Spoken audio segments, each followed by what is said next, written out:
Hello everyone, I am Rahul and welcome to Academics with Rahul YouTube channel. अगर आप channel पर पहली बार आए हो तो चैनल को सब्सक्राइब करें और बेल आइकन को प्रेस करिए ताकि इस तरह की इन्फॉर्मेटिव और यूजफुल वीडियोस मिले आपको सबसे पहले।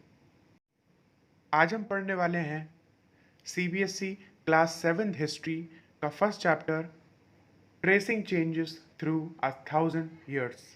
यानी आज के इस चैप्टर में जो भी हज़ारों सालों में चेंजेस हुए हैं उन सब के बारे में हम पढ़ने वाले हैं। Take a look at maps 1 and 2. Map 1 was made in 1154 CE by the Arab geographer Al-Idrishi. The section reproduced here is a detail of the Indian subcontinent from his larger map of the world. Map 2 was made in 1720s by a French cartographer. The two maps are quite different even though they are of the same area. In Al-Idrishi's map, South India is where we would expect to find North India and Sri Lanka is the island at the top. ये है map 1 जो कि 1154 में बनाया गया था अरब geographer अल इदरीशी के द्वारा। इसमें एक सेक्शन इंडियन सब कॉन्टिनेंट का एक सेक्शन दिखाया गया है और ये है मैप 2 जो कि 1720s में एक फ्रेंच कार्टोग्राफर यानी वो पर्सन जो कि मैप्स बनाते हैं कार्टोग्राफर बोलते हैं उसको, तो कार्टोग्राफर द्वारा फ्रेंच कार्टोग्राफर द्वारा बनाया गया था। ये दोनों ही मैप चाहे वो मैप 1 हो या 2 दोनों एक ही सेम एरिया का मैप है। इसमें सिर्फ टाइम का फ़र्क है कि एक को बनाया गया था 1154 CE में तो भले दूसरा बना 1720s में। अल इदरीशी के मैप में साउथ इंडिया वहाँ दिखाई गई है जहाँ पर नॉर्थ इंडिया को होना चाहिए था और श्रीलंका को जो कि साउथ में एक आइलैंड है इस मैप में श्रीलंका को टॉप पर दिखाया गया है। मैप 1 में कई जगहों को अरब में मार्क किया गया है और कुछ वेल नोन प्लेसेस जैसे कन्नौज इन उत्तर प्रदेश। मैप 2 जो कि मैप 1 के 600 साल नियरली 600 साल बाद बनाया गया, इसमें भी इंडियन सब कॉन्टिनेंट की इंफॉर्मेशन काफ़ी चेंज हो गई। This map seems more familiar to us. अगर आप मैप 2 देखें तो ये मैप 2 हमें ज़्यादा ही फेमिलियर लगता है as compare to map 1। This map seems more familiar to us and the coastal areas in particular are surprisingly detail, क्योंकि यहाँ पर जो भी कोस्टल एरियाज है यानी वो एरिया जो कि कोस्ट पर है इंडिया के, वो काफ़ी डिटेल्ड दिया गया है। This map was use by the European sellers and merchant on their voyages. और ये मैप यूरोपियन सेलर्स और मर्चेंट यानी जो बिजनेसमैन होते थे जो कि जहाज़ों से बिजनेस करते थे वो लोग इस मैप को यूज़ करते थे। वॉयजेस का मतलब है एक ऐसी जर्नी जो कि सी पर की जाती है यानी समुद्री यात्रा। Equally important is the fact that the science of cartography differed in two periods.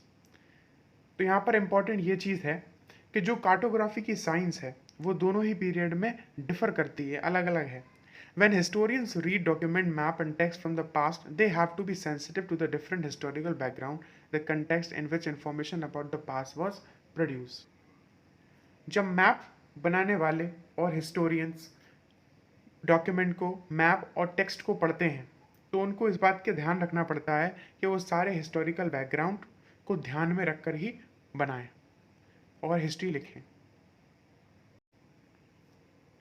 New and old terminologies, आपने अभी देखा कि टाइम के साथ मैप डिटेल्ड होने लगे और उनमें कई सारी इन्फॉर्मेशन चेंज हो गई, सही इन्फॉर्मेशन आ गई।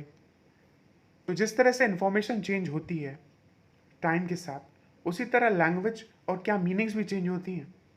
Historical records exist in a variety of languages which have change considerably over the years. हमारे हिस्टोरिकल रिकॉर्ड्स यानी इतिहास के रिकॉर्ड्स कई सारी लैंग्वेजेस में होते हैं और ये लैंग्वेजेस सालों साल में इतने सालों में चेंज भी हो चुकी हैं। जिस तरह से मिडाइवल पर्शियन और मॉडर्न पर्शियन में काफ़ी फ़र्क है।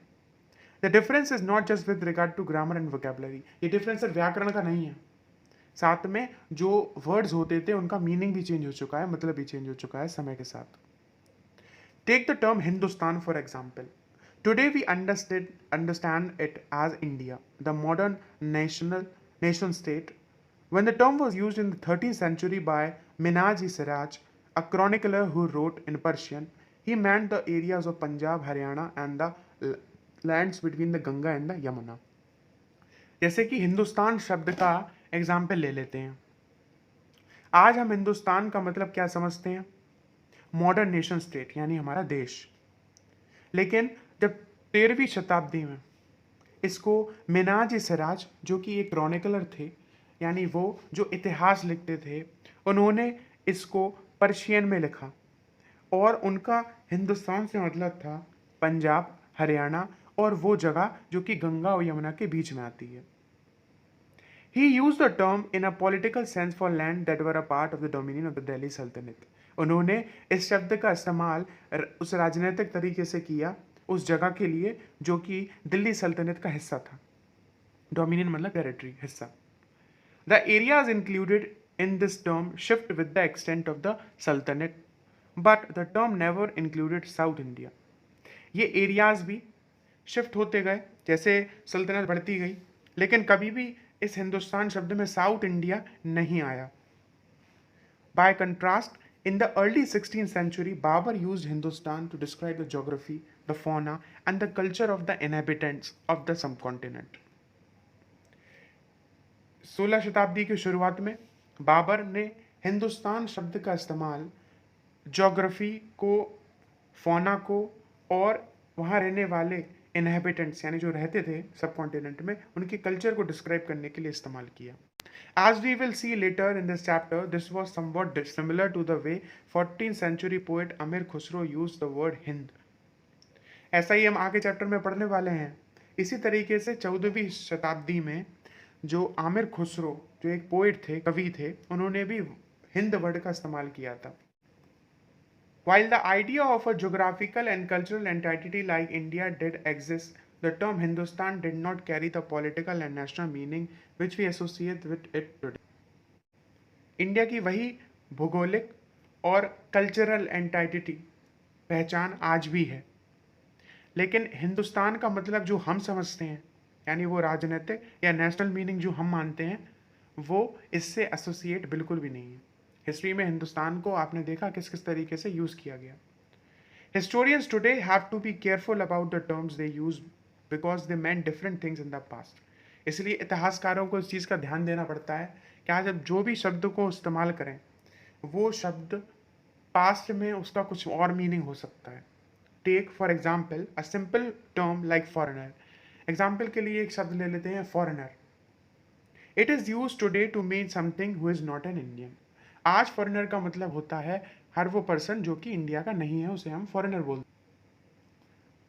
But the medieval period, a foreigner was any stranger who appeared, say, in a given village, someone who was not part of the society or culture. लेकिन अगर हम मेडाइवल मध्य period की बात करें तो वहाँ पर फॉरेनर का मतलब हर वो अजनबी स्ट्रेंजर होता था जो कि गांव में दिखता था और वो किसी भी सोसाइटी या कल्चर का पार्ट नहीं होता था। यानी अगर वो गांव का पार्ट नहीं है, गांव से नहीं है, तो फिर उसको फॉरेनर कहा जाता था मेडाइवल पीरियड में। In Hindi the term pardesi might be used to describe such a person. जिस तरह से हिंदी में इस तरह के व्यक्ति को हम परदेसी कहकर बुलाते हैं, या पर्शियन में उसी को अजनबी।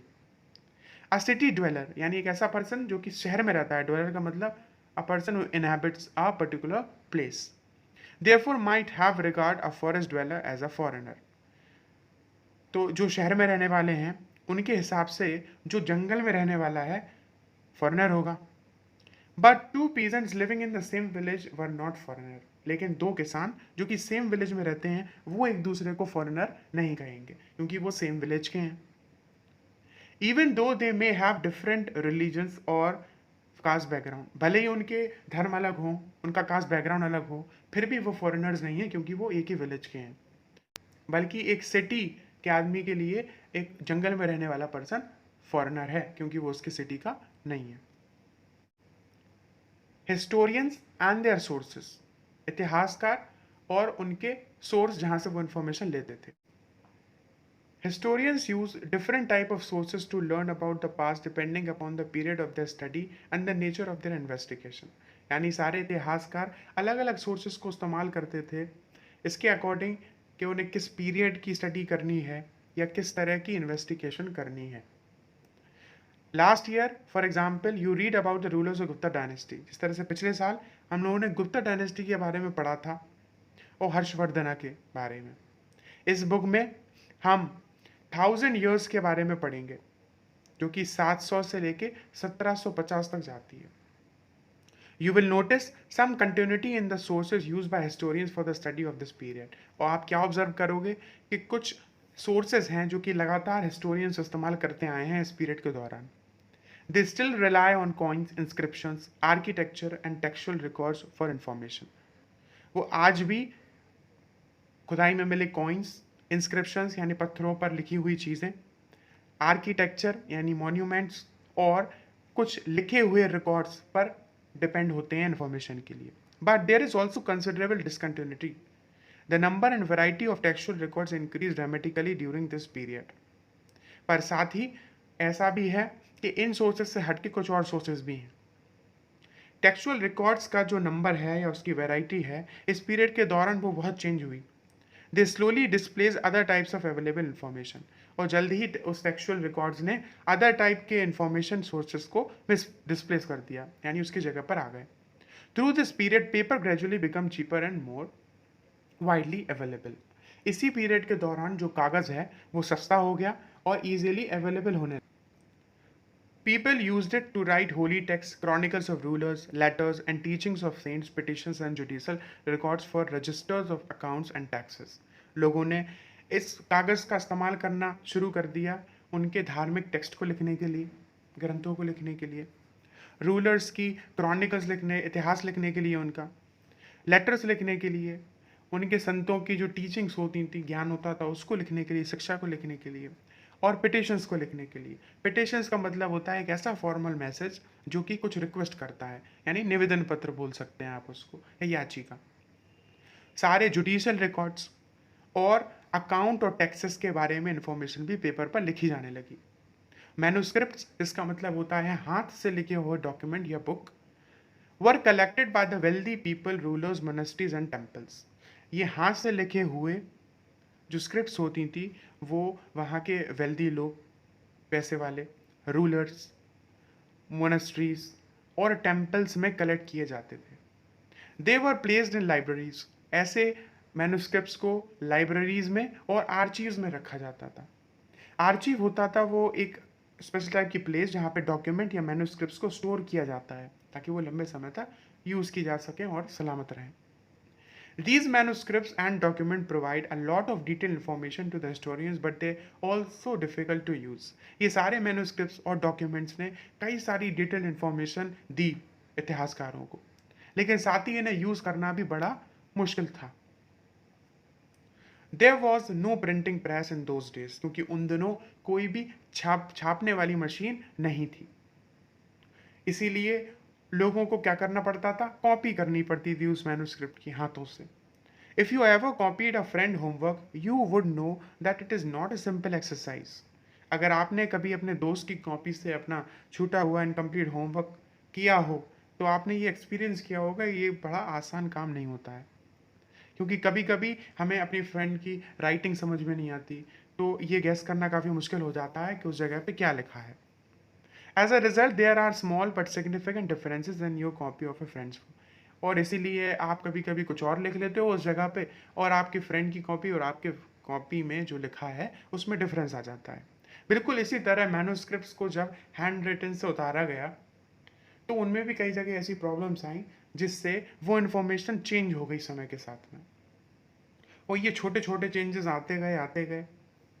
These small differences grew over centuries. शताब्दियाँ बीतती गईं, लोगों ने कॉपी करते गए और हर कॉपी करने के साथ साथ में इनमें कुछ ना कुछ चेंज आता ही रहा. आप ये फोटो देख सकते हो, यहाँ पे एक मैन्युस्क्रिप्ट की कॉपी बनाई जा रही है. समय के साथ ये सारे कॉपीड मैन्युस्क्रिप्ट्स चेंज होती गई और ये डिफरेंसेस एक दूसरे से, ये कॉपीड डॉक्यूमेंट्स एक दूसरे से अलग होते गए. There is a serious problem because we rarely find the original manuscript of the author today. ये एक सीरियस प्रॉब्लम है क्योंकि हमें ओरिजिनल मैन्युस्क्रिप्ट नहीं मिलेगी. We are totally dependent upon the copies. हम पूरे किस पर डिपेंडेंट हैं? उन कॉपीज पे जो कि समय के साथ बनाई गई थी. As a result historians have to read different manuscript.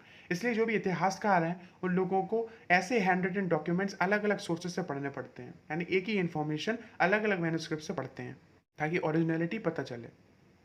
On occasions, authors revise their chronicles at different times. The 14th century chronicle, Ghiyasuddin Barani, wrote his chronicle first in 1356 and another version 2 years later. The two differ from each other, but historians did not know about the existence of the first version until the 1960s. It remained lost in the large library collections. और कई सारे occasions पे यही authors इन chronicles को, यानी अपने इतिहास को, हिस्ट्री जो भी लिखवाते थे वो चेंज करते भी रहते थे. जैसा कि 14th सेंचुरी में गियासुद्दीन बरानी जो कि क्रॉनिकलर थे, उन्होंने पहले 1356 में लिखी क्रॉनिकल अपनी, और उस 2 साल के बाद दोबारा से एक दूसरा वर्जन लिखा. ये दोनों ही वर्जन एक दूसरे से डिफर करते हैं, लेकिन हिस्टोरियंस को पहले पहले वर्जन के बारे में 1960 तक तो पता ही नहीं था, क्योंकि ये पहला वर्जन बड़ी लाइब्रेरीज में कहीं छुपा हुआ था, खोया हुआ था. Different kind of hand writing could make the reading of Persian and Arabic difficult. अलग अलग तरह के जब लोग कॉपी करते थे हैंड रिटन, तो राइटिंग्स भी अलग अलग होती थी, इसलिए कभी कभी उन लैंग्वेजेस को पढ़ना काफ़ी मुश्किल हो जाता था. यहाँ चैप्टर 1 का पार्ट 1 कंप्लीट होता है. पार्ट 2 की लिंक अपलोड होते ही आपको डिस्क्रिप्शन में प्रोवाइड कर दी जाएगी, आप वहाँ से देख सकते हो. ये है चैप्टर 1 पार्ट 1 के सारे इंपॉर्टेंट वर्ड्स जो कि आप लर्न कर सकते हो. अगर आपको हमारी वीडियो और हमारा कंटेंट पसंद आता है तो इस वीडियो को लाइक करें, शेयर करें और साथ ही चैनल को सब्सक्राइब करें.